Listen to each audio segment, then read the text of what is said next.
Incluso nos incluso nos encontraríamos la mirada literaria, ¿no? Una mirada que puede ser nostálgica o que puede ser realista, que puede ser idealizada, ¿no? Dentro de la realista tendríamos, por ejemplo, la historia de una maestra, ¿no? De Aldecoa, o en en la idealizada hay unos libros fantásticos de los años 40 del siglo pasado, con Marisol, maestra rural, ¿no? Donde es fantástico la experiencia de esta mujer cuando llega a los pueblos a un poco a salvar los pueblos, ¿no? Desde el punto de vista de entonces, ¿no?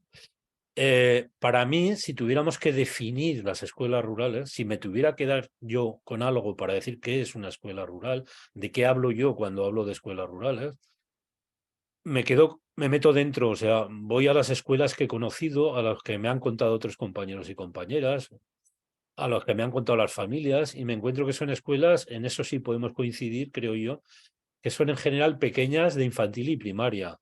Como decía el Secretariado de Escuela Rural de Cataluña hace ya 50 años, por lo menos creo que lo acuñaron, ellos decían que una escuela rural era una escuela pequeña, pública y de pueblo, ¿no? La escuela de las tres P, ¿no? Entonces, lo de que es pequeña es una característica que la tenemos clara. No sabemos cuánto de pequeña todavía, ¿no? Pero que es pequeña, sí. Otra de las cosas que uno ve cuando visita muchas escuelas rurales, entra en muchas escuelas rurales, es que son muy diversas.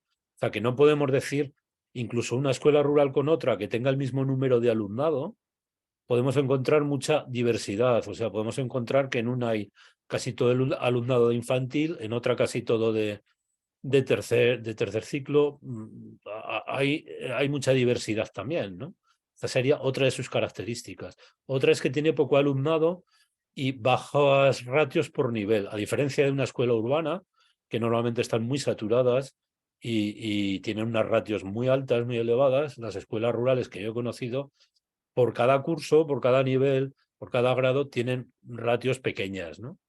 Esto es evidente, tiene que estar en una localidad rural, ¿no? En España, el modelo de escuela rural que conocemos es un modelo gestionado por la administración autonómica. Crear escuelas rurales al margen de la administración autonómica, aunque es legal, es muy complejo, porque se considera un concierto, hay un montón de exigencias que un pequeño grupo de personas, un ayuntamiento, le es muy difícil de conseguir. Y entonces, en España normalmente todas las escuelas o la gran mayoría de escuelas rurales las gestiona la administración autonómica. Esto es una gran diferencia con los modelos europeos, ¿no? En los modelos europeos, si nos vamos a países de los que se alaba tanto su educación, como Finlandia, como Suecia, aquí como Escocia, nos encontramos que dentro del mundo rural, o Francia mismo, hay escuelas gestionadas por las propias familias, no necesariamente por la administración, o escuelas gestionadas por un ayuntamiento, o escuelas gestionadas por una cooperativa de maestros y maestras. Eso en España no se da en las escuelas rurales, ¿no? Otra cosa fundamental para mí, para que sea una escuela, es que sea una escuela, o sea, que tenga una asistencia legal e independiente como centro educativo, que no sean solo aulas de un colegio más grande, sino que sea una escuela en un pueblo, ¿no? Que esa escuela tenga su propio consejo escolar, su propio proyecto educativo, su propia plantilla de profesorado, o sea, exista legalmente como escuela, ¿no? Yo en realidad mis últimos 20 años no he estado en una escuela rural, he estado en un aula rural, ¿no? En un aula de un colegio rural agrupado. Entonces un compañero me decía, investigando sobre escuelas rurales, me decía, oye, que tu escuela no aparece en ningún sitio, ¿no? Hace poco. Digo, digo, yo ya te he explicado que eso no es una escuela, eso son aulas, ¿no? De un colegio rural agrupado. Dice, ya, pero tendría que aparecer en algún sitio la plantilla, el presupuesto, el consejo escolar, algo, el proyecto educativo. Y yo no acababa de entender que alguien llame a su escuela cuando no tiene nada de escuela. O sea, hay niños, hay niñas, pero como en cualquier colegio de ciudad, con la diferencia en el colegio rural agrupado de que las aulas están dispersas. Y como dice la propia administración, las carreteras, este eufemismo tan maravilloso, las carreteras son los pasillos de esa escuela de ciudad, ¿no? De esa escuela rural agrupada, ¿no? Bueno, lo ven así, yo no lo veo así. Yo veo que para que sea escuela tiene que tener su propia asistencia legal, ¿no? Y la característica que a mí me parece fundamental, porque en poblaciones de menos de 5.000 habitantes, incluso de 2.000, encontramos escuelas tanto graduadas como multigrado. Encontramos escuelas que son parecidas a las de la ciudad. Incluso hay escuelas, yo conozco alguna escuela, como es el caso de Graus, por ejemplo, que tiene menos de 5.000 habitantes, bastante menos, pero que hay dos vías, o sea, hay dos primeros de primaria, dos segundos de primaria, dos terceros de primaria, dos cuartos de primaria. Entonces, a mí como maestro, como maestra, como familia que quiero escolarizar a mi hijo o a mi hija, el que esté en una localidad de menos de 5.000 habitantes no me dice nada, porque la manera de trabajar, la metodología, la manera de entender el trabajo en el aula y fuera del aula no es lo mismo en una escuela graduada que en una escuela multigrado, donde tú como maestro y como maestra estás con diferentes edades, con diferentes niveles o no. Entonces, para mí, esta es otra de las grandes características que cuando yo hablo de escuelas rurales me refiero a las escuelas rurales multigrado. Esto no es una idea mía. En Cataluña llevan toda la vida, 40 años o más, defendiendo este modelo de escuela rural como escuela multigrado. Por lo que estamos hablando, porque cuando entramos en la escuela, cuando no tenemos una mirada externa, sino interna de la escuela, y cuando además la miramos desde un punto de vista de maestro, de maestra, a nivel metodológico, a nivel pedagógico, nos encontramos que eso es lo que marca la diferencia. De hecho, yo cuando voy a dar charlas a lo mejor a facultades de educación, cuando se le pregunta a los futuros maestros y maestras si tuvieran que ir a una escuela rural, ¿cuál creen que sería la mayor dificultad que encontrarían? Casi siempre dicen lo mismo, que es el tener a niños y niñas de diferentes edades. O sea, para ellos y para ellas tienen asumido que una escuela rural sería una donde hubiera niños y niñas de diferentes edades. El resto serían eh, pues centros educativos en territorio rural. Y ahí tenemos toda esa variedad que entiende la administración. CRAR, CPRs, CERS, CPIs, CRIES. Pero la escuela rural, para mí, por definición, es una escuela multigrado, ¿no? Y no es que sea para mí tampoco, o para Cataluña, que lleva años defendiéndolo así, sino que en Navarra, en la Comunidad Foral de Navarra, por ejemplo, lo tienen muy claro. Las bases para la creación de una red de escuelas rurales en la Comunidad Foral de Navarra, que ya publicaron, es una resolución del año 2019, definen claramente que en Navarra se consideran escuelas rurales aquellos centros de educación infantil y primaria localizados en zonas rurales con unidades multigrado. Es decir, con menos de 9 unidades en las que una maestra o un maestro imparte docencia en más de un curso al mismo tiempo.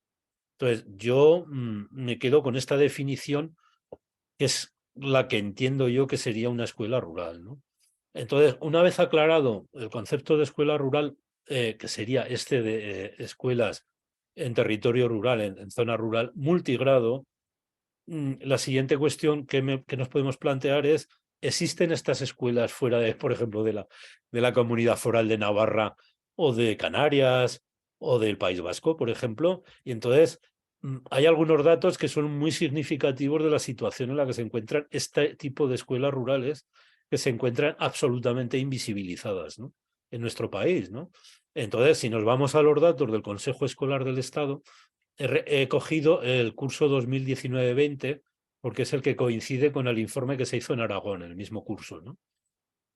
Primero ya avisan, hay todo un capítulo en el Consejo Escolar del Estado que se titula de escuelas rurales, las escuelas rurales, ¿no? Dice, anda, qué bien, aquí nos dirán qué escuelas rurales tenemos en España, ¿no?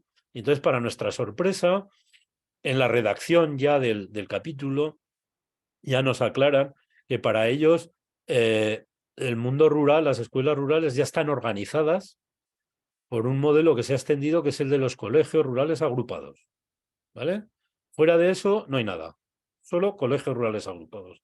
Y en el último informe de este año, el siguiente al que yo estoy ahora comentando los datos, añaden una coletilla que es y otras formas de organización, pero no se sabe cuáles, ¿vale? O sea, para el Consejo Escolar del Estado, si vamos a buscar los datos de la escuela rural en el capítulo de escuela rural, nos encontramos que para ellos la referencia son los colegios rurales agrupados, ¿no?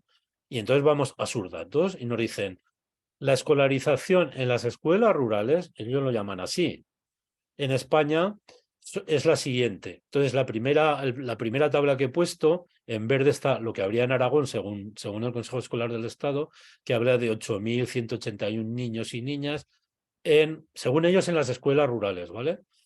Y es muy significativo el caso de Navarra, ¿no? Navarra es la última, la que menos niños y niñas tiene en escuelas rurales, ¿no? Según estos datos, en las escuelas rurales de Navarra solo habría 53 niños y niñas. Yo hace unos días que no voy por Navarra, pero para mí que había más pueblos con escuelas y más niños. Bueno, para el Consejo Escolar del Estado están desaparecidos, ¿no? Si nos vamos a los colegios rurales agrupados, dice, será diferente el número de niños y niñas en las escuelas rurales y en los colegios rurales agrupados. No, para el Consejo Escolar del Estado en Aragón hay los mismos niños en todas las escuelas rurales de Aragón que en los colegios rurales agrupados, 8.181. Dice, bueno, vamos a ver si nos dan datos de las escuelas rurales, las multigrado, las que están fuera de CRAR, de CPRs y demás, ¿no? Y nos encontramos que en Aragón y en España, según este informe, no hay ni niños ni niñas en ningún sitio de España, en escuelas rurales multigrado, ¿no? Entonces, podemos irnos a otro informe que nos ayuda, ¿no? Que es el informe que hizo el Consejo Escolar de Aragón. Se publicó se aprobó en enero de 2022 y se refiere al curso 19-20 también.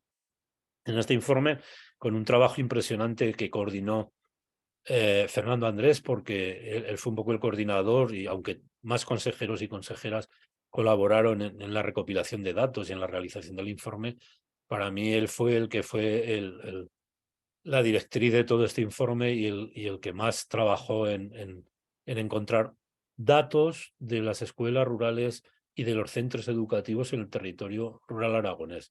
Y ahí si nos vamos, nos encontramos que aunque a nivel estatal no había nadie, en Aragón, solo en Aragón, en ese mismo curso había 52 escuelas multigrado, con 2.400 niños y niñas en escuelas rurales multigrado solo en Aragón. O sea, me imagino que si nos seguimos, vamos a Comunidad Valenciana, habrá también niños y niñas que están invisibilizados, ¿no? Si cogemos la referencia de los 2.000 habitantes, como coge el informe del Consejo Escolar de Aragón, nos encontramos que por debajo de 2.000 habitantes hay centros también graduados, 8 en concreto en Aragón, con 1.000 y pico niños y niñas. Y entre 2.000 y 5.000 nos encontramos 23 centros con 6.000 y pico niños y niñas. O sea, quiere decir que en Aragón, fuera de los colegios rurales agrupados, en poblaciones de menos de 5.000 habitantes, hay más de 9.000 niños y niñas, que el sistema educativo tiene absolutamente invisibilizados. Si nos vamos a los CRAS, coincide Aragón básicamente con lo que decía el informe estatal, unos 8.000 niños y niñas.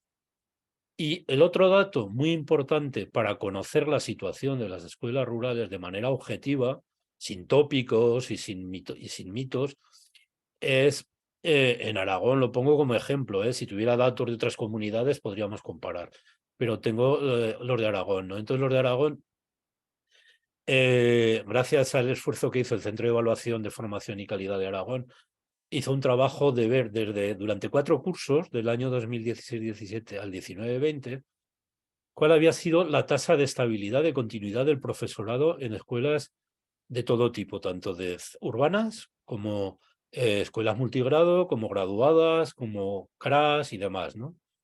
Es una tasa que para entenderla va en valores de 0 a 1, ¿vale? 0 es cuando durante 4 años todo su profesorado ha cambiado. El 1 sería cuando durante 4 años todo su profesorado se ha mantenido. Entonces, si nos vamos a ver los datos, nos encontramos que en las escuelas rurales multigrado, la media de estabilidad es del 0,37. Entendemos que el 0,33 más o menos es alta inestabilidad. O sea, es una situación extrema que en las escuelas rurales se agrava multigrado, porque en muchas de ellas a veces son unitarias. O sea, esto quiere decir que durante 4 años el maestro o la maestra de esa escuela ha estado cambiando, ¿vale? Con lo cual, cada año el proyecto anterior no ha servido para nada. Cambiamos de metodología, cambiamos de conocer a los niños y niñas, cambiamos de conocer a las familias. Eso en las multigrado. A diferencia de las capitales, que es de 0,60. O sea, hay casi el doble de estabilidad. Vemos que también hay mucha inestabilidad, ¿no? No llega a la estabilidad el grado más deseable, que sería a partir de 0,66, pero hay más. ¿Qué ocurre? Que dirán, también es un problema de las escuelas urbanas, ¿vale? El que haya inestabilidad.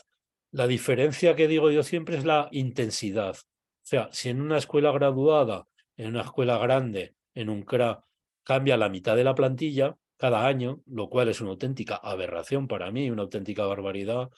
Lo mordiría Juan Antonio si estuviera y le dejáramos el micrófono.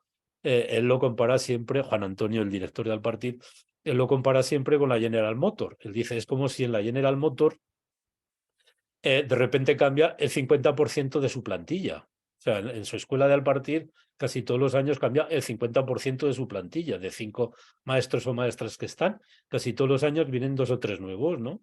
Entonces, una empresa, ya no una empresa con el trabajo como es el nuestro de estar con niños y niñas, sino ya una empresa que simplemente fabrica coches, sería una locura cambiar a su plantilla cada año, formar de nuevo a los nuevos trabajadores en su trabajo para volver a echar la mitad de la plantilla cada año, ¿no? Eso sería una auténtica locura, ¿no? Bueno, en nuestro sistema educativo ocurre en general por la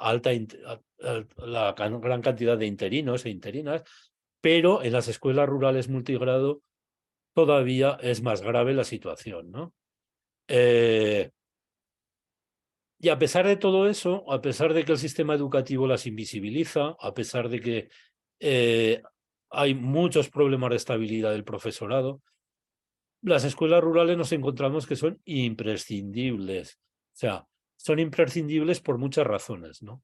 Una, para mí la fundamental, la prioritaria, es que son imprescindibles porque tienen que garantizar el derecho a la educación en el medio rural y la equidad educativa.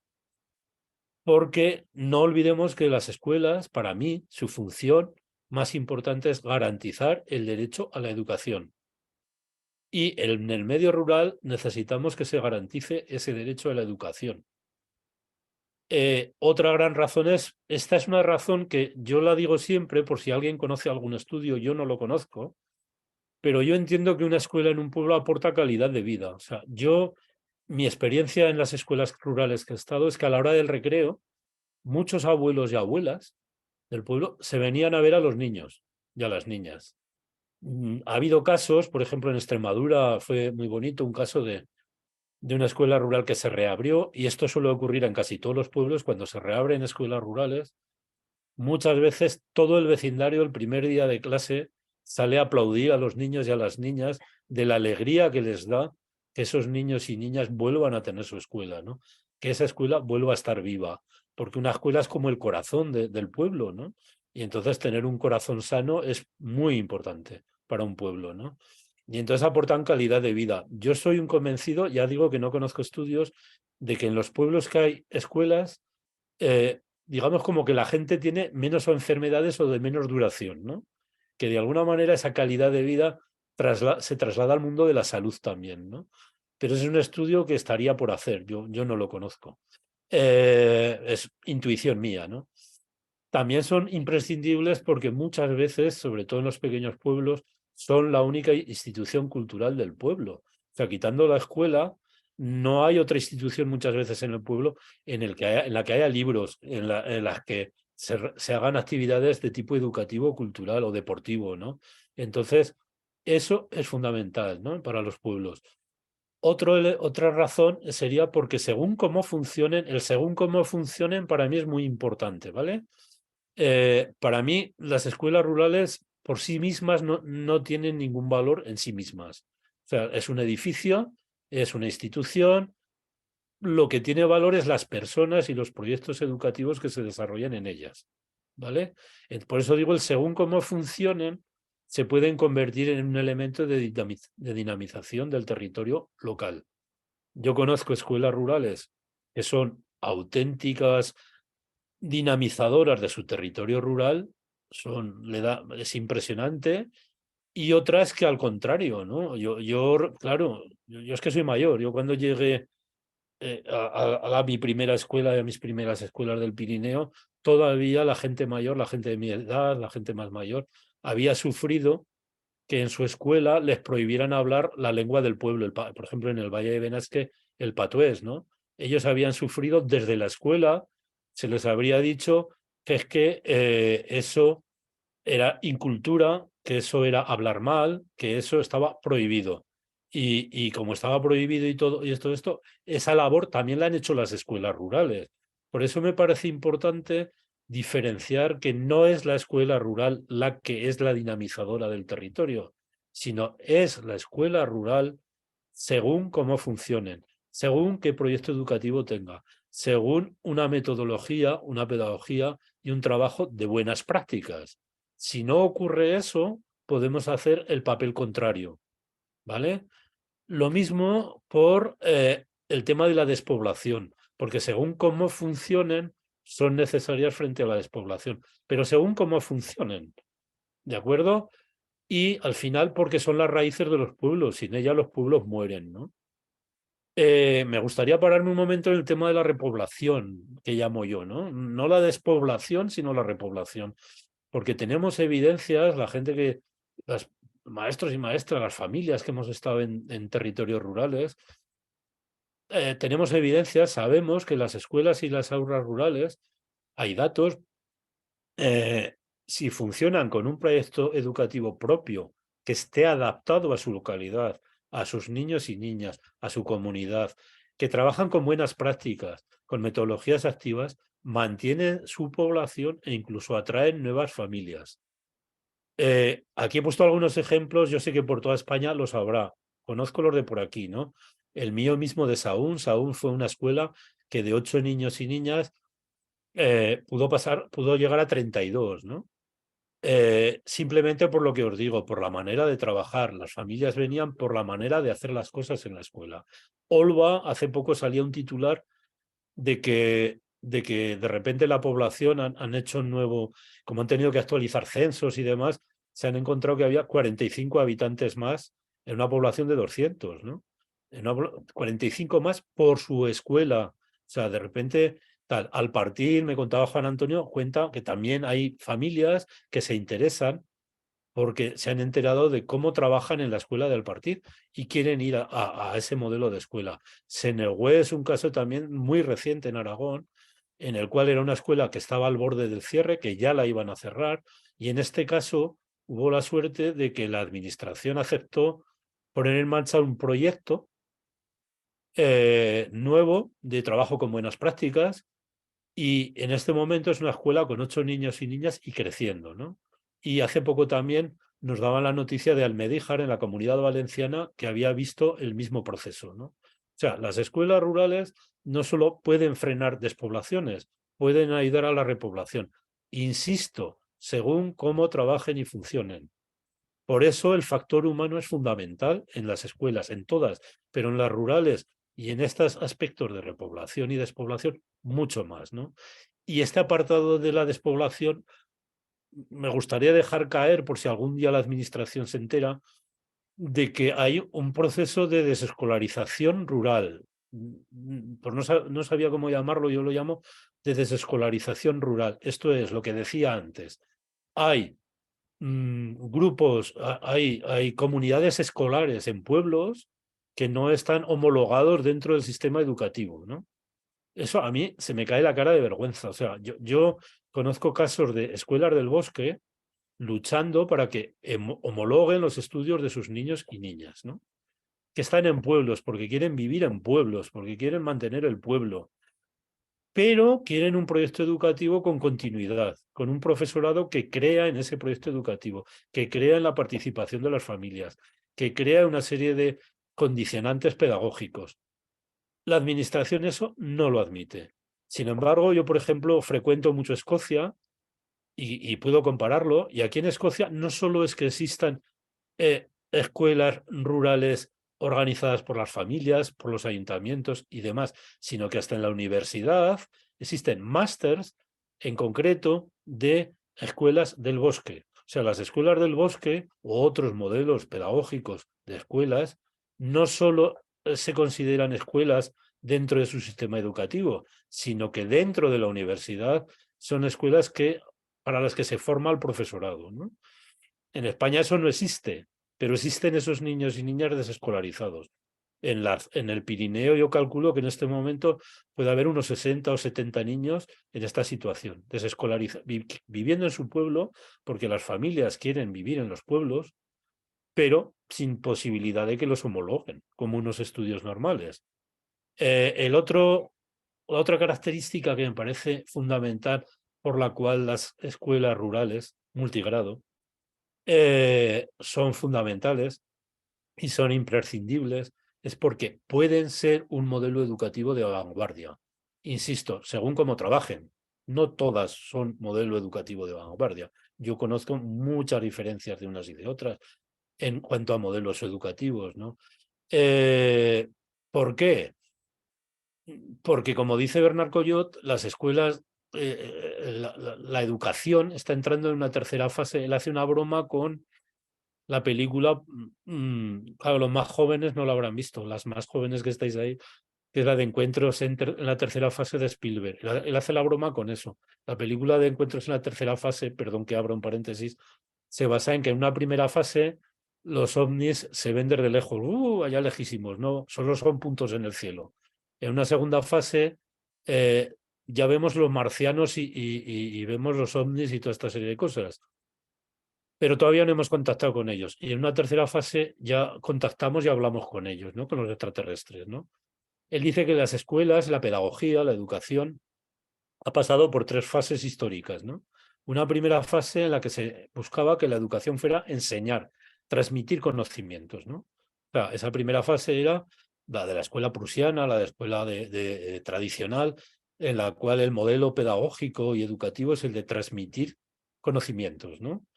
Y tal. Una segunda fase, de repente aparecen los movimientos de escuela nueva en Europa y entramos en una segunda fase que sería el que centramos la atención en que los niños y niñas aprendan, ¿vale? Aprendan y construyan a través de la pedagogía constructivista, construyan sus aprendizajes, ¿no? Construyan su forma de ser, construyan su personalidad, ¿no? Y él dice que existe una tercera fase. Coyot ya es un jubilado mayor que yo, que ha sido todavía un activista toda la vida, un activista en las escuelas rurales francesas, defendiendo las escuelas unitarias, sobre todo, y las multigrado, ¿no? Y él dice que existe una tercera fase por su experiencia en escuelas rurales multigrado, por eso lo de que son escuelas de vanguardia, en las cuales el aprendizaje se produce por interacción entre las personas. O sea, el hecho de que haya niños y niñas de diferentes edades enriquece los aprendizajes. Si lo trasladamos al mundo de los ecosistemas, sabemos que los ecosistemas, la riqueza de los ecosistemas está en la diversidad, en la variedad. Entonces, una escuela en la que dentro de un aula haya diversidad y haya variedad, es un ecosistema mucho más enriquecedor y que facilita aprendizajes, ¿no? Y entonces, si las escuelas rurales aceptan esa realidad y trabajan con metodologías acordes a esa realidad, se pueden convertir en modelos educativos de vanguardia, ¿no? Las escuelas rurales, evidentemente, todos lo sabemos, son escuelas de oportunidades. ¿Por qué? Pues porque tienen unas características como el pequeño tamaño y una ratio más baja que nos permite una educación mucho más personalizada y con mayor facilidad en estos tiempos de los LOE de aplicar los principios del DUA, ¿no? Del diseño universal de aprendizaje, ¿no? De que cada niño y cada niña encuentren su manera de aprender, ¿no? Su manera de desarrollarse como personas, ¿no? Las características de multigraduación, o sea, que haya en un aula diferentes edades, ya he dicho que enriquecen las interacciones y los aprendizajes.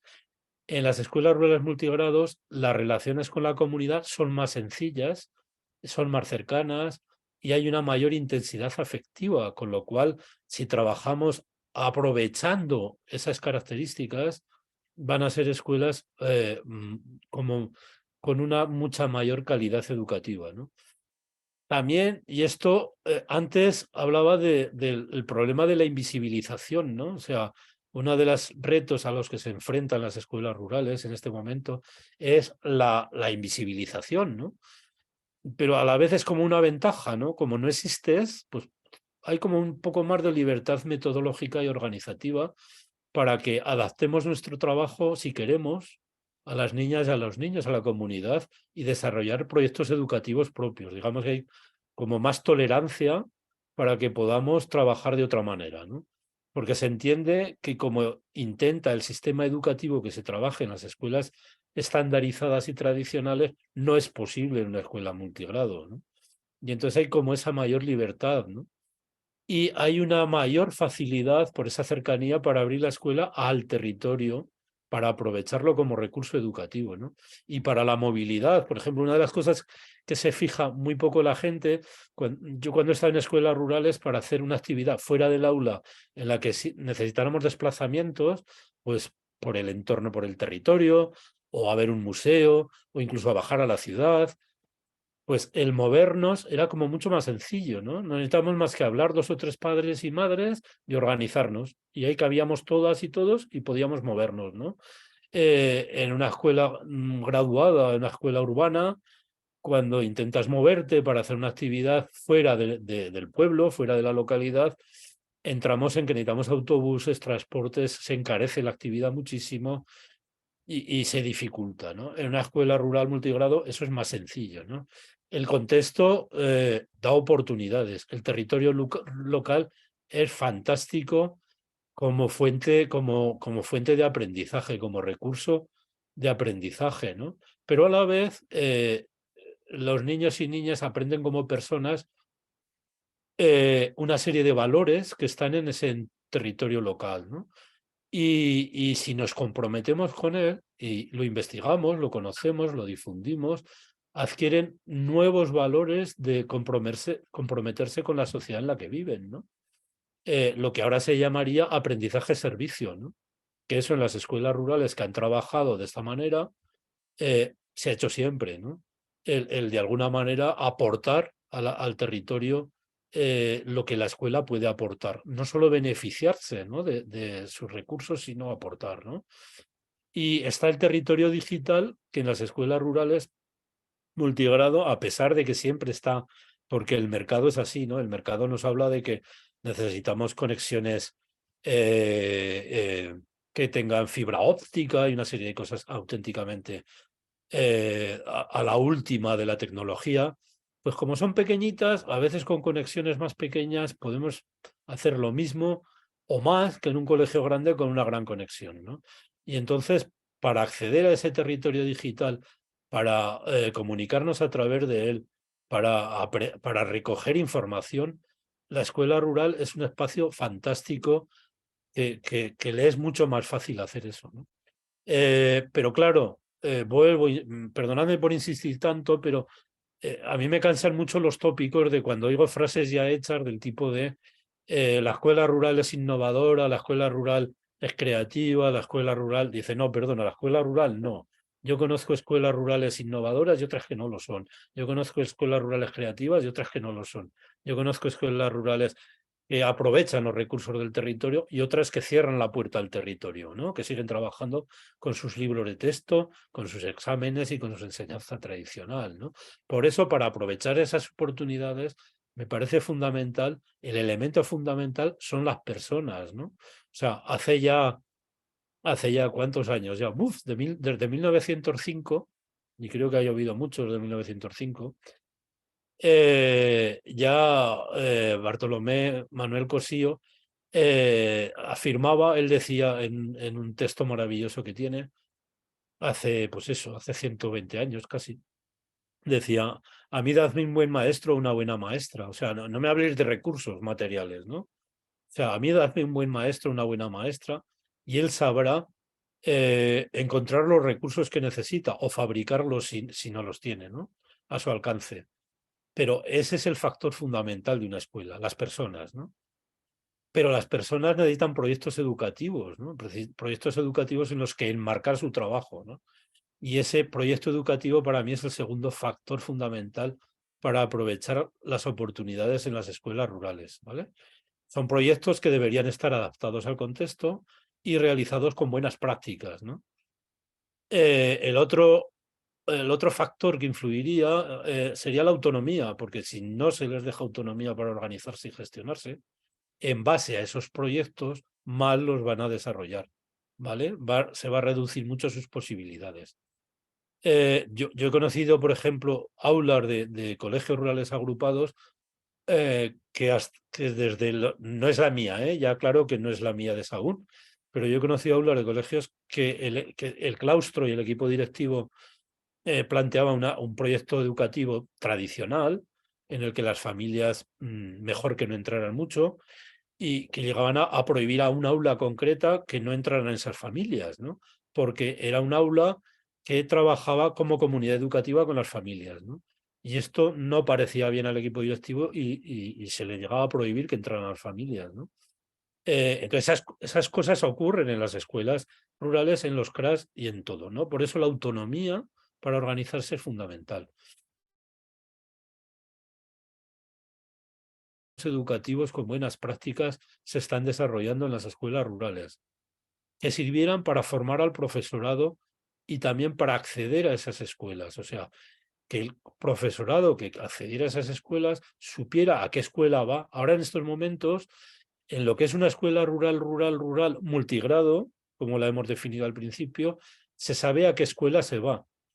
Si nos vamos a un colegio rural agrupado, no se sabe a qué localidad se va.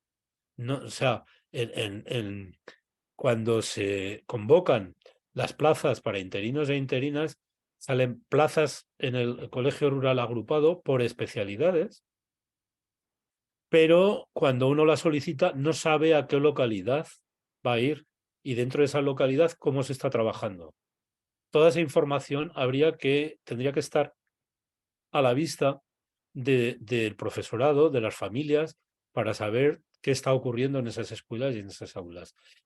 Claro, el gran elemento que se necesita para las personas es que tengan continuidad, porque si hay un proyecto educativo en marcha que está generando, como yo conozco algunos y he conocido algunos, que vengan familias, que sirva de factor de repoblación del territorio y ese maestro o maestra, por las razones que sea, se marcha y el siguiente maestro o maestra trabaja de otra manera, eh, pues esas familias se plantean marcharse.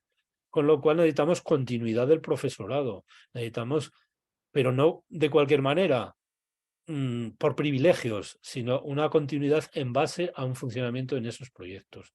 Y necesitamos cuidar al profesorado. Yo creo que las escuelas rurales en esto de cuidar al profesorado están mucho peor que hace 50 años, ¿no? O sea, hace 50 años tú ibas a un pueblo y había vivienda, ¿no? Actualmente hay una gran parte del profesorado, yo conozco maestros y maestras que querrían ir a escuelas rurales y que no pueden ir, o si vienen, no están viviendo en el pueblo, porque por ejemplo, en el Pirineo, que todo el Pirineo, como la economía actual es una economía de servicios enfocada hacia el turismo, ¿qué está ocurriendo? Que los precios de las viviendas son precios turísticos, con lo cual muchos maestros y maestras se plantean o no ir, o si van, vivir en otro sitio. Con lo cual eso dificulta enormemente el acceso de maestros y maestras. No es que no quieran venir, es que tienen unas grandes dificultades. Y lo mismo con la conciliación familiar. Yo puedo poner, por ejemplo, el caso de un maestro que me sustituyó a mí cuando me jubilé. El hombre hizo un esfuerzo tremendo, se pegó todo un año yendo y viniendo hasta su pueblo todos los días, casi una hora y media de carretera, porque su mujer estaba a la otra punta de la provincia de Huesca con una niña de 2 años, ¿no? Porque su mujer era una interina que estaba al final de la lista y cada mes la cambiaban además de sitio, ¿no? Con lo cual, o empezamos a cuidar al profesorado, a que haya una estabilidad en el profesorado, a que haya, o evidentemente el profesorado no quiere venir a las escuelas rurales, porque eso le es muy difícil de sobrellevar, ¿no? Dificultades muchas. No sé cómo vamos de tiempo. Bueno, un cuarto de hora tengo, ¿no? Pero no son las que todo el mundo piensa. Ya veis que yo he dicho que la multigraduación en que haya diferentes edades, para mí no es una dificultad, para mí es una oportunidad, ¿no? Que haya pocos niños y niñas no es una dificultad, es una oportunidad. Que las familias entran, yo he conocido también situaciones en las que a un maestro o maestra le decían que el problema de su escuela es que las familias entraban mucho a esa escuela, ¿no? Para mí eso es una oportunidad y es una riqueza, ¿no? Las dificultades vienen del ecosistema en el que están las escuelas rurales, ¿no? Las que no están en sus manos, ¿no? Las que vienen de fuera, ¿no? Porque dentro una escuela rural es como un ecosistema, ¿no? Hay unas niñas y niños, hay unos seres vivos, hay un mundo adulto y hay un territorio, ¿vale? Ya ahí hay una serie de dificultades, retos, vamos a llamarlo así, que generan oportunidades, ¿no? Pero fuera de la escuela rural hay elementos, hay ecosistemas más amplios que influyen, imponen, condicionan lo que hacemos en las escuelas rurales, ¿no? Y eso no está en nuestras manos, ¿no? Porque ese otro gran ecosistema en el que están las escuelas rurales es el sistema educativo. Y encima, alrededor de ese sistema educativo, tenemos a toda una sociedad actual, ¿no? Entonces, para mí las dificultades nos van a venir de ahí. La sociedad, las características principales para mí que influyen en la escuela son que hemos entrado en una sociedad digital, ¿no?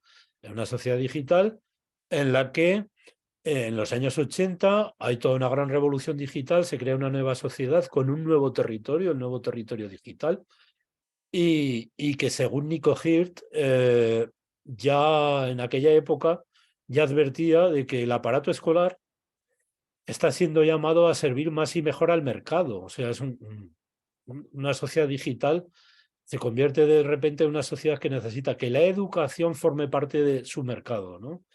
Es una nueva etapa histórica que desvía la escuela hasta entonces, hasta los años 80, desde su nacimiento, era una escuela que se movía en la esfera ideológico-política, ¿no?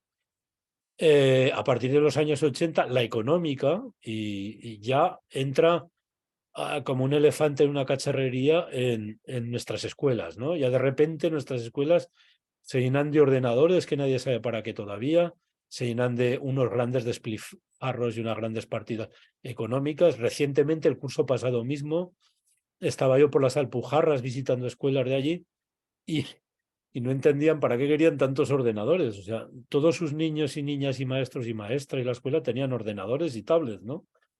Pero como la Junta de Andalucía tenía mucho dinero, había seguido enviando ordenadores y tablets, ¿no? Y los tenían, me hablaban de una escuela pequeñita que tenía 18 ordenadores en un armario, esperando a que se les estropearan los otros porque les sobraban, ¿no? No tenían nada que hacer con ellos, ¿no? Entonces, todo ese gran despilfarro nos aparece a partir de la mercantilización de la sociedad digital, ¿no?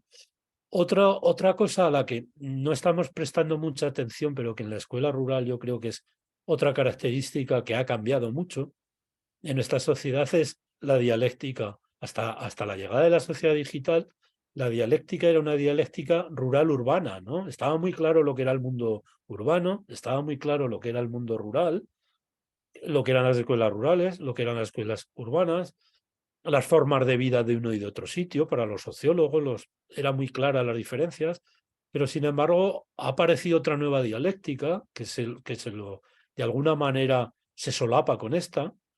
Dependerá de territorios, zonas, localidades, pero que está ahí presente, que es la dialéctica de lo local y lo global, ¿no? O sea, en los pueblos, hace ya años, a mí me sorprendía la gente joven, sobre todo, que, que tenía unas determinadas aficiones culturales, unas determinadas aficiones musicales, cinéfilas y demás, chavales que yo he conocido, y chavalas, y estos se comunicaban más con chavales y chavales de Nueva York, de Japón, de Italia, con sus mismas aficiones que con los críos del pueblo, ¿no? Con sus amigos del pueblo, ¿vale? Porque lo global, ese territorio digital, está también dentro de los pueblos.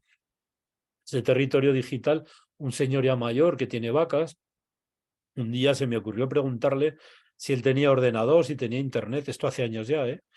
y si lo utilizaba para algo, yo pensaba que si lo tenía, lo utilizaría pues para ver noticias, para correo y demás, ¿no? Porque era una persona mayor. Y para mi sorpresa me dijo, uy, entro muy a menudo a internet. Digo, pero para ver noticias. Y me dijo, no, es que para mis vacas hay unas subvenciones a nivel europeo y tengo que entrar a consultar cuándo convocan las subvenciones, si me la han concedido o no, rellenar toda la documentación para justificarlas, para cobrarlas y demás, ¿no? Dice, entonces para mí Internet, entrar a Internet a través de la pantalla es lo mismo que entrar a la granja de las vacas. O sea, es algo que ya es cotidiano en mí. Y entonces, desde ahí, dices, claro, existe un territorio digital que pisamos todos los días, que ya no es solo el mundo rural cerrado y aislado, ¿vale? Y el mundo urbano con todos sus servicios culturales y demás, sino que se está creando esa dialéctica mixta en la que lo local y lo global está presente en nuestras escuelas. Nuestros niños y niñas en nuestras escuelas forman parte de ese mundo globalizado y desde el mundo local.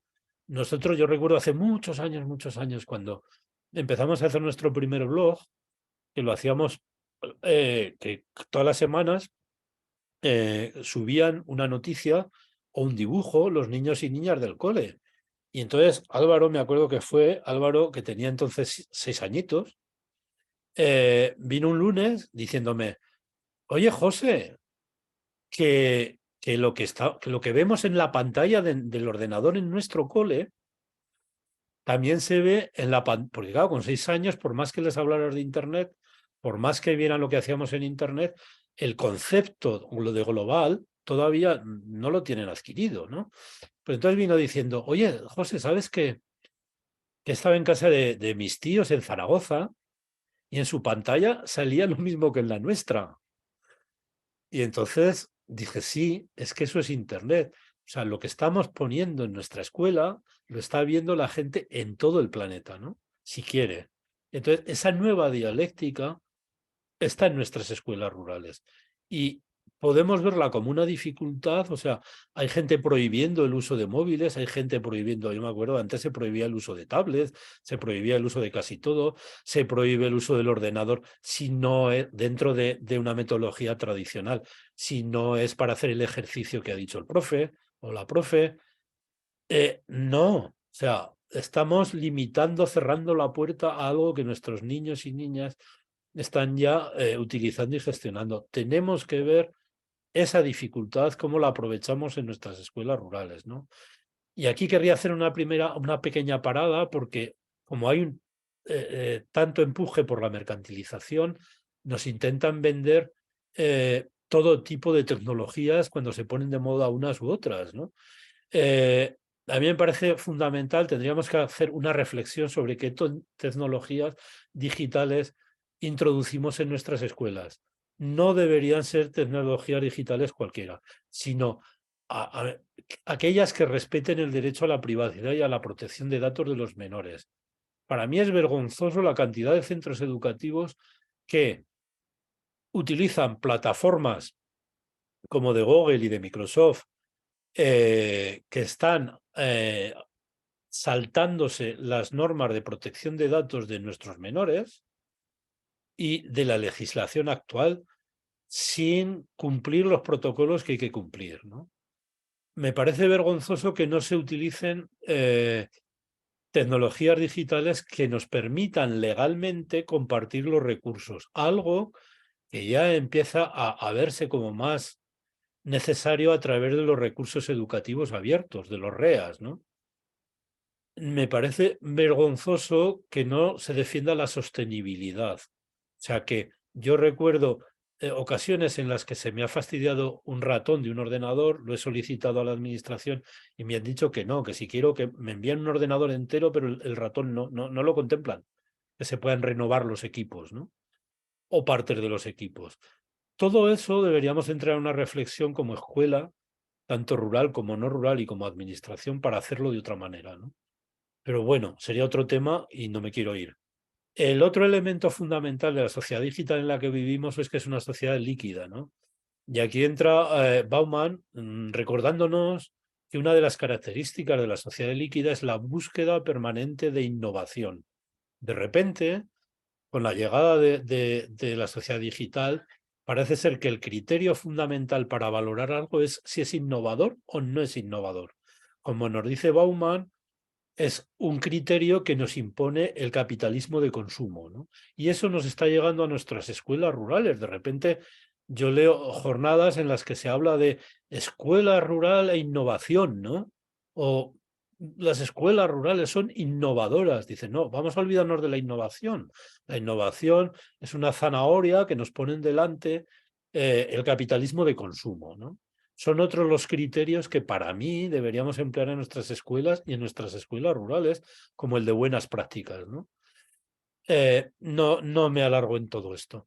La otra gran dificultad en las escuelas rurales multigrados, evidentemente, nos viene del propio sistema educativo, ¿no? Que se mueve entre el sistema educativo que conocimos, ¿vale? Y el sistema educativo con el que algunos soñamos, ¿no? Los dos dibujos son de Frato, uno es del año 70, el otro es un deseo para el año 2050.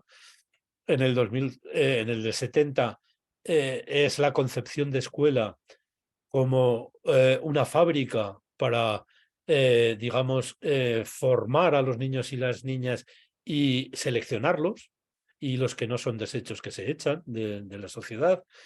Y el otro concepto es el sueño de escuela para el año 2050, en contacto con la naturaleza, con juego autónomo, con la investigación, todas esas características que entrarían dentro de una nueva escuela, de una nueva educación, ¿no? Se mueve entre eso, ¿no? Y por eso, bueno, me lo voy a saltar todo esto, porque si no, no nos va a quedar tiempo. Que sepáis, como os he dicho, que este documento se va a quedar colgado en Escuela Rural. Aquí he intentado un poco recoger aquellos elementos que a las escuelas rurales nos están afectando, ¿no? Desde el nacimiento de las primeras escuelas en España en el año 38, en el año 57, donde aparecen las primeras escuelas, en los años 45. Como dice Rogelli y Santa María, todo esto son datos de él, en sus magníficos y exhaustivos y rigurosos estudios. Entre los años 50 y 60, por sorprendente que parezca, es cuando aparece el mayor número de centros escolares en los pueblos, aumentando el número de unitarias y escuelas mixtas rurales. Y de repente llegamos a los años 70, que llega la Ley General de Educación, donde nuestras escuelas, las escuelas rurales multigrado, pequeñitas, para la Ley General de Educación del año 70 ya no tienen cabida. O sea, de repente, para que una escuela siga abierta, tiene que tener más de 30 niños o niñas. Si no, se cierra. Y además, la diversidad no sirve. Tenemos que homologar, tenemos que estandarizar lo que ocurre en las escuelas con esta Ley General de Educación, ¿no? Por lo que se cierran. Lo que hace el sistema en este momento es cerrarlas, ¿no? Y crea las concentraciones escolares y las escuelas hogar que destruyeron los pueblos. Como dice el mismo Rogelli, esto va en paralelo a la sociedad. Vuelvo a decir lo que decía al principio, sociedad y sistema educativo son ecosistemas que están afectando al ecosistema de la escuela rural, ¿no? Y entonces la sociedad en ese momento son los planes de desarrollo que necesitan mano de obras en las ciudades, y esa mano de obra le viene de los pueblos, ¿no? Cerrando las escuelas conseguimos mucha mano de obra para las ciudades en un proceso que se retroalimenta, ¿no? Si no hay escuelas, nos vamos a la ciudad. Si no vamos a la ciudad, cerramos las escuelas, ¿no? Llega un paréntesis, lo que yo llamo un paréntesis esperanzador, en el año 83. Para mí, del año 83 al 96, es la época que mayor dinamismo, mejor he visto funcionar las escuelas rurales, al menos en la provincia de Huesca y en Aragón, ¿no? Este paréntesis viene gracias al decreto de compensatoria del 83. Aquí es interesante comentar que esto, ¿por qué ocurre este decreto? Este decreto aparece porque el ministro José Mari Maravall, esto lo cuenta la leyenda urbana. Yo he conocido a la gente que estuvo con él y me lo creo porque he conocido a la gente que estuvo con él, cenando con él, ¿no? Este hombre llega en Madrid, coge el Ministerio de Educación y le dicen que es que hay pueblos pequeñitos, con escuelas pequeñitas, con un solo maestro o maestra. Y entonces este hombre, en lugar de hacer como los políticos actuales, desde el despacho, legislar y todo esto, dice, no, yo me voy a dar una vuelta por esas escuelas a ver si es verdad que eso ocurre. Mm, que hay escuelas con un maestro, con una maestra, que hay unitarias, que hay escuelas con 5 maestros o maestras nada más, con niños de diferentes edades en un aula, y a ver si eso existe y a ver qué podemos hacer, que me cuenten qué podemos hacer, ¿no? Y entonces se hace un recorrido por España, por diferentes sitios. Aquí en Aragón se va a Vallobar, en concreto, se encuentra con un grupo de profes que le cuentan su visión de la escuela, sus necesidades, su manera de trabajar, que en aquellos momentos ya son maestros y maestras que estaban trabajando con metodologías activas, con otros planteamientos educativos. Y después de todo esto vuelve a Madrid recopilando toda esa información y de toda la gente que le ayuda y decide hacer un decreto de compensatoria que de alguna manera permita apoyar de verdad a todas estas escuelas, que les facilite la renovación pedagógica, la coordinación y demás, ¿no? Entonces hace un decreto del que surgen en Teruel los CRIED, ¿no? Los Centros Rurales de Innovación Educativa de Teruel, ¿no? Que todavía siguen vigentes, ¿no? Que es un modelo en el cual las pequeñas escuelas rurales pueden convivir durante una semana, durante un tiempo, con otras escuelas rurales pequeñas en un mismo espacio para realizar una serie de actividades que por sí solas en sus escuelas no podrían realizar y para convivir y conocerse, ¿no? En la provincia de Huesca aparece lo que serían los centros de recursos, ¿no? Los centros de recursos es que las escuelas siguen existiendo legalmente, no se cierran, no son aulas de un colegio más grande, pero por zonas se envían a unos equipos de apoyo. Estamos hablando de los tiempos en los que no había ni especialistas, ni de educación física, ni de inglés, ni de todo esto, que eran maestros y maestras solos en esas escuelas que tenían que darlo todo, ¿no? Entonces se envían por zonas a profesorado que les ayuda a coordinarse y a resolver necesidades educativas, de recursos y demás, ¿no? Y se crea toda una zonificación en la provincia de Huesca, voluntaria, sin imponerlas, de apoyo a todas esas escuelas, ¿no? A mí siempre se me quedó grabada una frase cuando yo entro en estos centros de recursos de mi época aquella. Recuerdo que la primera reunión que tuvimos con una persona que ya ha fallecido, con una directora provincial, Ángela Bosch, que ella creía en este modelo y lo primero que nos dice es que quería que fuéramos como la guerrilla dentro del sistema educativo, o sea, un grupo de maestros y maestras que trabajaran por la renovación de todo el sistema educativo de la provincia, ¿no? Apoyando, no luchando contra nadie, sino al revés, ayudando y colaborando con las maestras y maestros que estaban en esas escuelas, ¿no? En el 96, por una serie de criterios económicos, de reducir costes, pues son escuelas que se cerraron, o sea, es una experiencia, la de los centros de recursos, después de 13 años funcionando con un éxito tremendo, que hubo que hacer recortes económicos, decidieron que eso era muy costoso y que ya que se estaba planteando toda la escolarización rural de Aragón a través de los colegios rurales agrupados, mejor se cerraban los centros de recursos y se trasladaba todo a colegios rurales agrupados, que resultaba mucho más económico y mucho más fácil de gestionar por la administración, ¿no?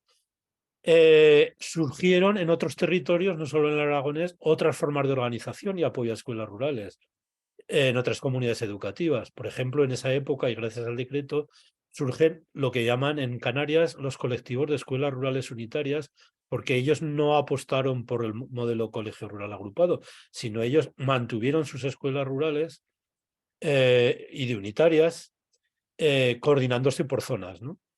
Como una especie de centro de recursos, pero sin tanto apoyo de profesorado, ¿no? Sino simplemente facilitando desde la administración su coordinación.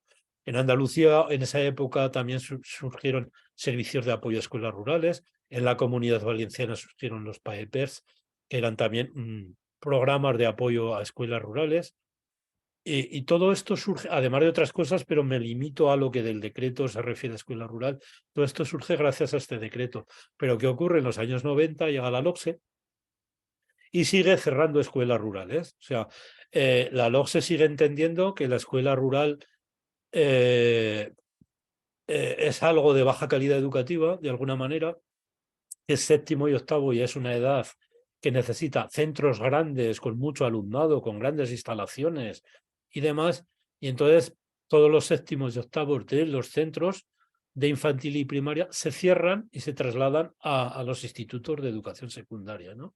Y se decide también en este momento que esto se lo he tomado prestado también a Rogelli, pero coincido con él, en que se decide que hay que clasificar las escuelas rurales, ¿no? Se produce el fenómeno de clasificación de las escuelas rurales. Como la experiencia de cerrarlas de la ley general había sido un fracaso porque se habían cerrado los pueblos al cerrar escuelas, se decide que en este momento no va a haber un cierre tan descarado de escuelas, sino que lo que vamos a hacer es invisibilizarlas, ¿no?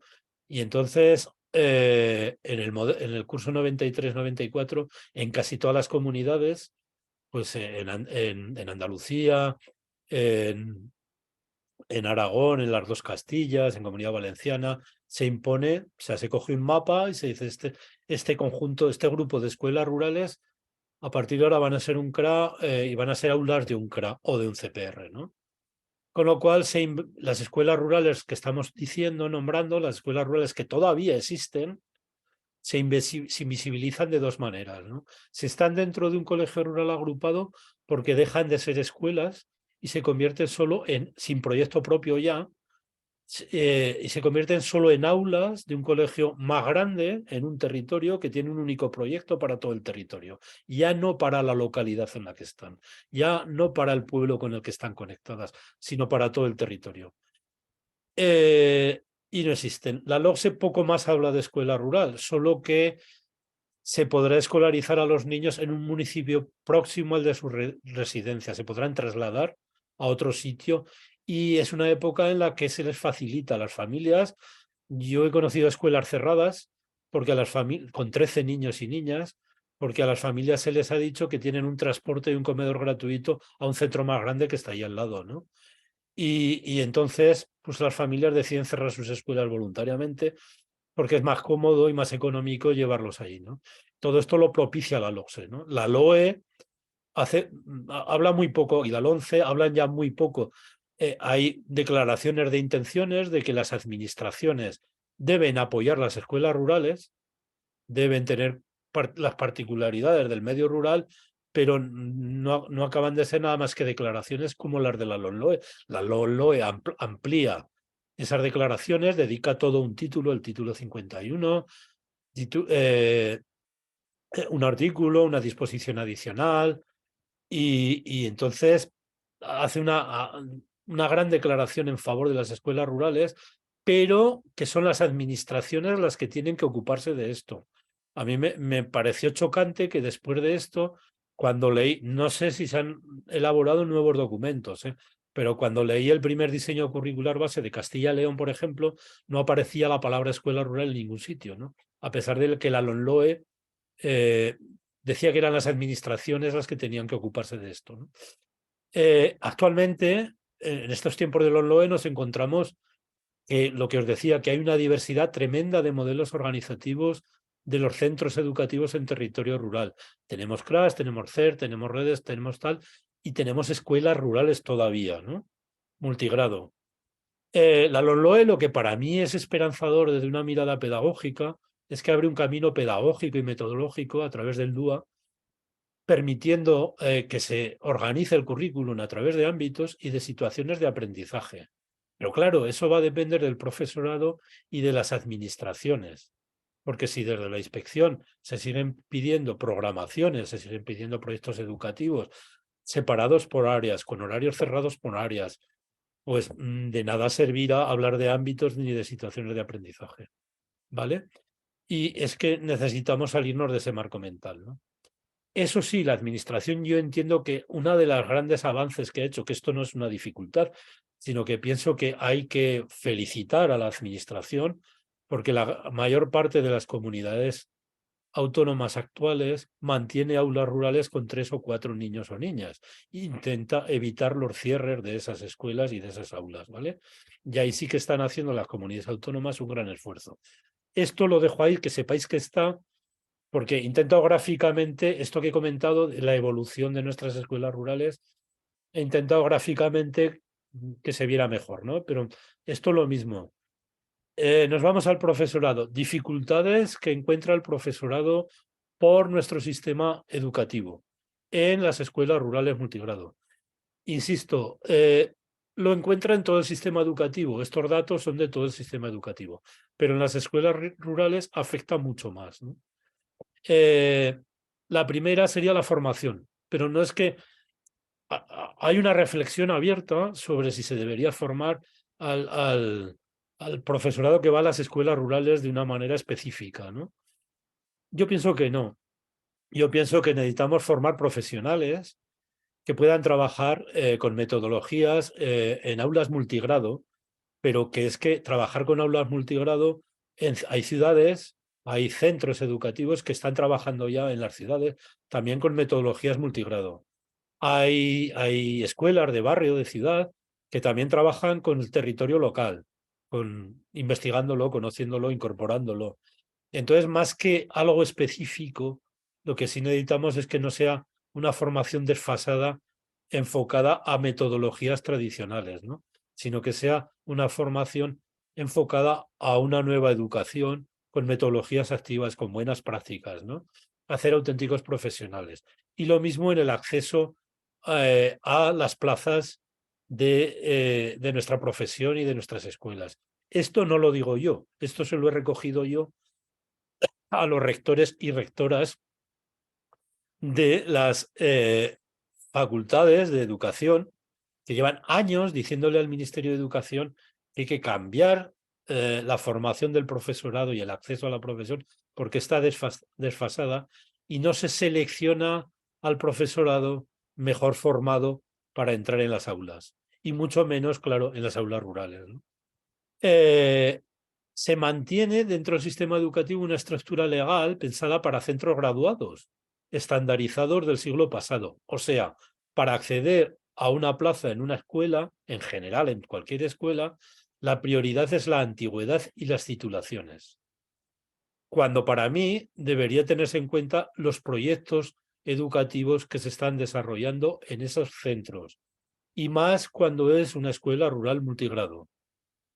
Y se tendría que tener en cuenta la opinión de la comunidad educativa, para mí. O sea, si la comunidad educativa solicita que ese maestro o maestra que está en una escuela rural unitaria o ese equipo de docentes que está en una escuela rural multigrado solicita que continúen, la administración tendría que hacer un esfuerzo para que continuaran, porque de alguna manera está haciendo un buen trabajo que puede verse muy perjudicado y puede echarse abajo toda esa energía y todo ese esfuerzo según quien venga en los cursos siguientes.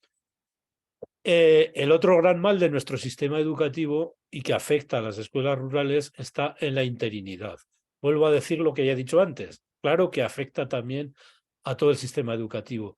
Claro que afecta a las ciudades. Claro que afecta a los centros grandes. Pero allí, si cambian de un claustro de 40 maestros y maestras, 20, hay 20 que continúan, que pueden seguir el proyecto, que conocen su realidad, ¿no? Si en una unitaria cambia uno, es que está cambiando el 100% del profesorado. Y entonces es mucho más problemático que eso ocurra. En España, os he dado estos datos los he sacado del CESIF de septiembre del 22, ¿no? La recomendación de Europa en verde es que debería haber un 8% de interinidad como mucho. Solo lo respeta Galicia, que no llega a un 7,94. Si nos vamos a la media española, nos vamos al 27,46.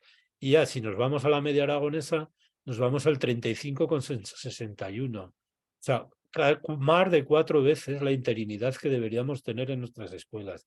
Más de 4 veces los problemas que puede haber en las escuelas rurales multigrados, agravado porque las condiciones de vivienda, las condiciones de familiares, de conciliación familiar, complican que el profesorado venga a nuestras escuelas rurales, ¿vale? Otro factor donde se ve cómo el sistema educativo está perjudicando a nuestras escuelas rurales multigrado es lo mismo. Hay cada vez más el sistema está volviendo a tiempos de cuando yo empecé hace 40 años, de una organización jerárquica, vertical y profesionalizada. O sea, busca centros donde se vuelva a establecer una jerarquía de equipos directivos, de profesorado obediente, de alumnado que obedece al profesorado, en lugar de buscar una organización rizomática, horizontal, democrática, participativa, cooperativa y colaborativa.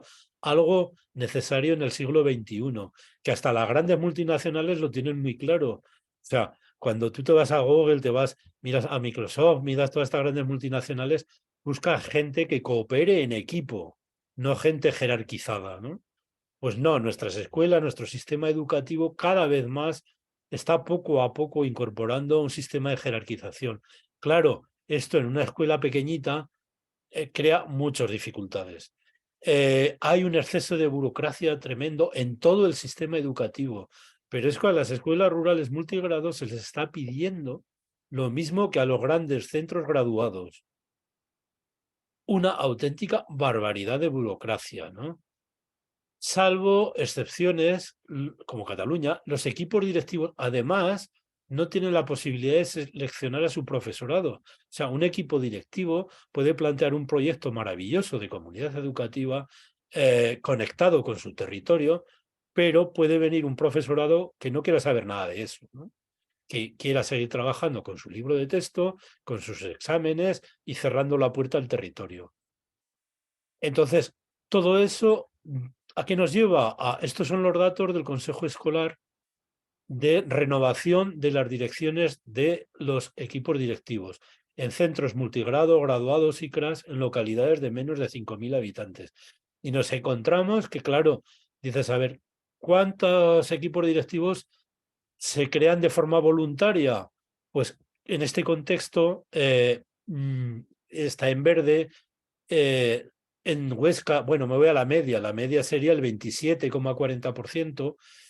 34 equipos directivos de ese curso se crearon de forma voluntaria en territorios de localidades rurales, en centros educativos de localidades rurales de menos de 5.000 habitantes. Y 90 hubo que nombrarlos a dedo, de forma excepcional, de forma forzada por la administración, porque nadie quería ser. Entonces, algo habría que hacer para modificar esto, porque eso afecta sobre todo a nuestras escuelas rurales, donde ya hay poco profesorado, encima tiene una carga burocrática tremenda y encima tiene una serie de exigencias difíciles de llevar en muchos casos, ¿no? Si miramos al futuro, desde el presente, para mí, yo por eso de alguna manera decía que nos encontramos, la escuela rural en este momento, para mí se encuentra en un cruce de caminos. Tenemos como dos opciones, ¿no? Uno que nos lleva hacia a aumentar la invisibilización y el cierre en comunidades autónomas que siguen entendiendo que las escuelas rurales son incompletas, que hay que completarlas, ¿no? Que tienen que ser como los centros grandes, que son costosas, que son de baja calidad educativa y tal, que lleva hacia el cierre. Hace un mes, solo hace un mes, un artículo de un diario de Sevilla era muy explícito. O sea, el titular era este: colegios públicos rurales, lo que entendemos en otros sitios como CRAS, ¿no? Como colegios rurales agrupados. Y el titular era colegios públicos rurales, un modelo de éxito en vías de extinción. Y decía, según los datos de la Junta de Andalucía, en todas las provincias han cerrado aulas y centros en el ámbito rural durante la última década. Decía, salvo en Sevilla, donde solo hay un único colegio público rural y todo lo demás son escuelas de pueblo, son escuelas rurales, multigrado, graduadas y demás, que no son CPRs, que no son CRAS. Entonces, según los datos de la Junta de Andalucía, en 10 años, donde se están cerrando las escuelas es donde existe este modelo organizativo, ¿no? Hay otro camino que nos llevaría hacia ser escuelas de vanguardia, ¿no? Como esas comunidades que han apostado por defender las escuelas pequeñitas, las escuelas de pueblo, las escuelas multigrado, apoyándolas, protegiéndolas, cuidándolas con redes de coordinación de escuelas, pero sin cerrarlas, sin transformarlas en aulas, ¿no? Podemos avanzar. Creo, como no me va a quedar mucho tiempo, lo dejo ahí. Para avanzar necesitaríamos una serie de condiciones que no voy a entrar. Habría que desmitificarlas, habría que olvidarnos de que son innovadoras y creativas, no lo son las personas y los proyectos que están en ellas, pero no las escuelas. El modelo de escuela rural no existe, hemos dicho que son muy diversas y son muy diversas, no podemos decir que son todas iguales con un mismo modelo de escuela rural. Lo que podemos hablar es de que hay modelos de escuela, hay modelos pedagógicos, metodológicos, que funcionan muy bien en las escuelas rurales y hay modelos que naufragan en las escuelas rurales, pero hay escuelas rurales de todo tipo. Otro tópico es que van a salvar los pueblos. Para mí eso es fruto de sus buenas prácticas, o sea, si trabajan bien, dinamizan los pueblos, es cierto, pero no debería ser la función que deberíamos encargarles a las escuelas rurales. La función que deberíamos encargarles es que garanticen la educación, el derecho a la educación de los niños y niñas de los pueblos. Si se trabaja bien, conseguiremos el resultado de que ayudan a los pueblos. Si se trabaja mal, pues veremos que no. Son muy costosas. Eso es la visión mercantilista del capitalismo, ¿no? No tiene en cuenta su valor sociocultural, eso ya lo sabemos. Que faltan recursos, ¿vale? Este es otro de los grandes mitos que yo llevo yendo en 40 años y yo en 40 años no he necesitado recursos. O sea, cuando yo empecé me hizo gracia, tuve un compañero, un maestro y un gran maestro mío en todos los sentidos, Miguel Calvo, y la gente de Vallobar, del Centro de Recursos de Vallobar, cuando yo los conocí, que me decía, mira, José, desengáñate. En una escuela de pueblo, para dar todo el currículum, solo sería necesaria una cocina, una bicicleta y un tractor. Dice, con eso se podría dar todo el currículum, ¿no? ¿Qué quiero decir con esto? Y ya lo decía Cosío, como os he dicho antes, es un fetichismo del cuerpo docente. O sea, tenemos la obsesión y de que existe un fetiche que son los recursos materiales, o sea, que yo cojo actualmente un ordenador, lo enchufo y bueno, y los niños aprenden maravillas, ¿no?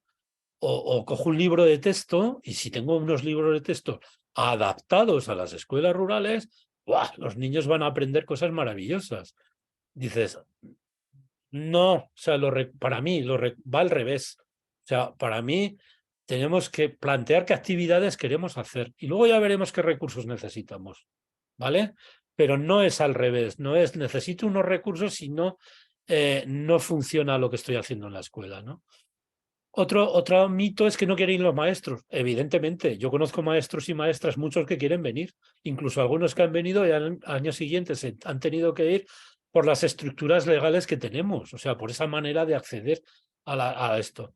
Y el otro gran mito es que es una escuela incompleta. Con la Ley General de Educación se empezó a desprestigiar porque interesaba cerrarlas, de que eran incompletas, que no había calidad educativa al ser pocos niños y niñas y demás. Sobre esto en Francia, Collot, el que os he nombrado antes, hace unos 30 años o más, cuando se intentaron cerrar las escuelas rurales francesas, las unitarias, hicieron un estudio y se encontraron con que era al revés, que en esas escuelas unitarias, en estas pequeñas escuelas multigrado, los niveles educativos de su alumnado eran entre un 5 o un 10% mejores que los de las escuelas graduadas y completas de ciudad, ¿no? Y ese es un dato que no se suele tener en cuenta casi nunca, ¿no? Más allá de las escuelas rurales, la experiencia nos dice que este modelo de escuela rural multigrado nos sirve también para las ciudades. Podemos trasladarlo a las ciudades. Podemos ser escuelas de vanguardias y ya para acabar, para resumir, 4 ideas. Una, para que se nos queden ya estas 4. Una, las escuelas rurales multigrado en el siglo XXI, evidentemente, son pequeñas, pocas y dispersas. Otra idea, se necesitaría una definición compartida, sencilla y manejable para hablar todos de lo mismo y todas de lo mismo cuando hablamos de escuelas rurales. Otra, son incomprendidas e invisibilizadas por la administración estatal y por algunas comunidades. Y otra, que son imprescindibles. Ya he dicho por qué. Y no olvidemos que las escuelas rurales continúan vivas gracias a la ilusión de las familias y los pueblos y el voluntarismo y el enorme esfuerzo de su profesorado. Pueden ser un espacio de vida y de encuentro abierto al territorio, y lo que ocurre en ellas y cómo son depende de las personas y de las facilidades o dificultades que encuentren en el sistema educativo y en la sociedad. Y con esto, gracias por vuestra asistencia. Si tenéis cosas que compartir, encantado de comentarlas. Pues yo, por mi parte, José Luis, muchísimas gracias. Uy, me Me pasa de encanta el hablar. tema, me encanta escucharte. Sí, pero Lo siento. me imagino que todos que estamos aquí estamos encantados de oírte. He tenido un problema en cuanto han metido en la opción del chat que a mí se me ha bloqueado, con lo cual solo leo los últimos mensajes. No sé si ha habido Uy, dudas antes. pues yo no puedo volver. Ay. Ah, uy, sí, espera. A ver, Pues por aquí veo yo veo algunos. desde las 8:29. A ver. A ver, y mucho se habla del liderazgo en los centros, proyecto de dirección. Juan Antonio, ya te he explicado por qué. Es muy difícil que, salvo los cuatro, ¿cómo podríamos decir?, ilusos y enamorados de la escuela y de la educación que estáis, es muy difícil que alguien no solo presente un proyecto de dirección, es que si lo presentas encima te toca la responsabilidad de llevar la dirección con un profesorado que a lo mejor no quiere saber nada de ese proyecto.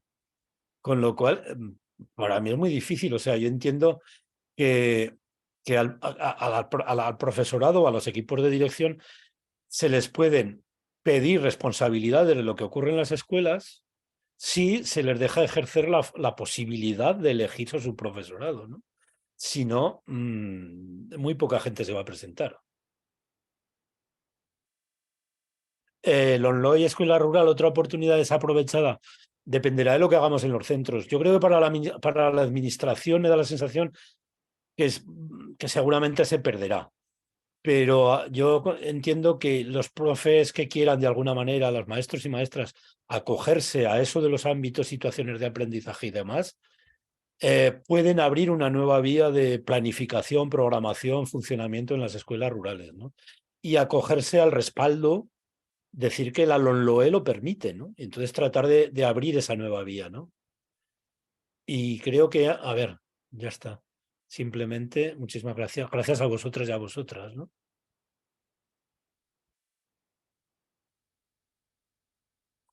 No sé si estamos fuera de Hay un mensaje de que se siguen.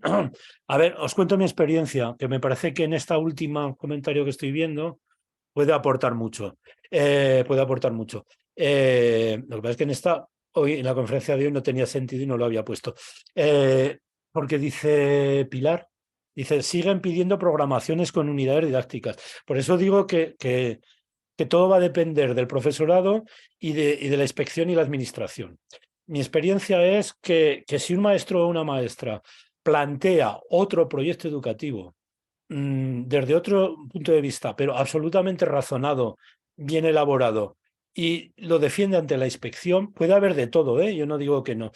Puede encontrarse inspectores o inspectoras que permitan o faciliten eso. De hecho, mi experiencia, por eso digo que voy a contar mi experiencia durante 20 años, yo aún todavía lo he tenido más difícil porque yo no era ni escuela, yo era un aula de un colegio rural agrupado. Tuve la suerte de el equipo directivo durante estos 20 años me ha permitido trabajar a mi manera, ¿no? Y entonces, claro, yo dentro del colegio rural agrupado tenía, por un lado, que hacer mi programación de lo que yo hacía en el aula, y esa se la daba a mi equipo directivo para que le llegara inspección. Y por otro lado, yo trabajaba en un colegio rural agrupado, con lo cual tenía que trabajar en la otra programación y en el otro proyecto educativo de todo el CRA. Pero la mía yo la hacía también, que era como yo trabajaba.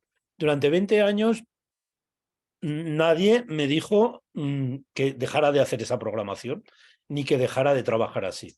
Entonces, en el 2018-19, para nuestra sorpresa, la directora provincial de entonces consideró que la manera de trabajar que teníamos en nuestra aula de Sahagún era un modelo pedagógico y de organización para las escuelas rurales.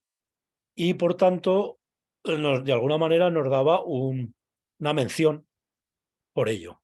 Entonces, mi equipo directivo no entendía qué estaba pasando, porque, claro, para mí tenía razón mi equipo directivo. O sea, durante 20 años le habían estado diciendo que la manera de presentar las unidades didácticas y todas esas cosas era de una manera.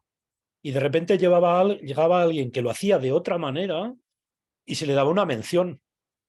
Y la respuesta de la inspección fue muy clara. Le dijo, a ver, ¿de esta otra manera los niños y niñas aprenden? Sí. ¿De esta otra manera las familias están contentas? Dicen, no solo están contentas, sino que está sirviendo para repoblar el territorio, puesto que están viniendo incluso de otras comunidades, ¿no? Entonces la inspección le dijo, bueno, pues ¿dónde está el problema, no? O sea, quiero decir con esto que depende de con quién nos encontremos, ¿no? Pero yo es que toda la vida pienso que nos debemos a nuestros niños y a nuestras niñas y a sus familias. Y entonces la honestidad está en trabajar y programar como consideremos que debemos hacerlo, que nos es útil, ¿no? Para nuestro trabajo. Que luego hay que rellenar otros papeles, pues bueno, ya los traduciremos y los rellenaremos.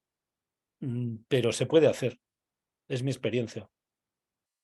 Y no solo digo la mía porque es la más cercana a mí, pero si te vas a Olva, como te he dicho antes, pasa eso. Si te vas al partir, por ahí está Juan Antonio, nos podría contar lo mismo. O sea, claro que la administración sigue todavía en un modelo de escuela tradicional, burocrática y demás.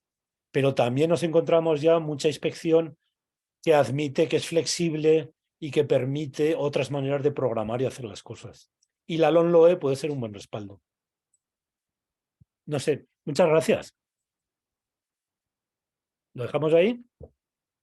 Yo creo que en cualquier momento nos cortan la conexión. Por eso, una cosa, ya sabéis que en la web Escuela Rural tenéis este documento completo para mirarlo con calma. ¿De acuerdo? Muchas gracias por vuestra asistencia y por Sí, acompañarme. Gracias. muchísimas gracias a ti, José Luis, en Un abrazo. particular, y a los que han compartido esta tarde con nosotros. Y bueno, lo que he dicho, que queda grabada la sesión en la página web de la Asociación Aragonesa de Psicopedagogía. Bueno, muchas